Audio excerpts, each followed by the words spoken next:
Hello everyone, how are you doing? This is MD Tech here with another quick tutorial. In today's tutorial, I'm going to show you guys how to hopefully resolve if you're having an issue when you're trying to right click on a file and then send to some mail recipient and it's not working properly. So this should hopefully be a pretty straightforward tutorial, and without further ado, let's go ahead and jump right into it. So we're going to start by opening up the Start menu, type in File Explorer. Best match, come back with File Explorer here, so we're just going to go ahead and left click on that. Double click on local disk, and now double click on the users folder.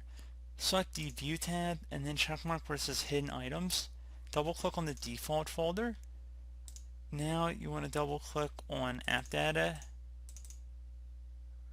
roaming, Microsoft, Windows, and then send to. Should be something that says mail recipient in here. You just want to go right click on that and select copy. And now go up to the top here and then just go back to where it says users and left click on that. Go underneath whatever user account you're having the problem with, so double click on that. Double click on app data. Double click on roaming. Double click on Microsoft. Now Windows. And now go to send to.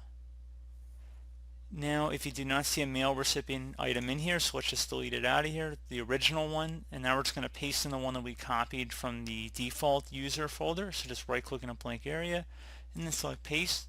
Once you've done that, now you should be able to right click in a blank area of your desktop or on any particular file, and there should be an option to send to. So let's just create a Word document. So if I right click on it, there should be an option to send to, like I said, and then if you had Outlook or something on your system, you could just select it from this list.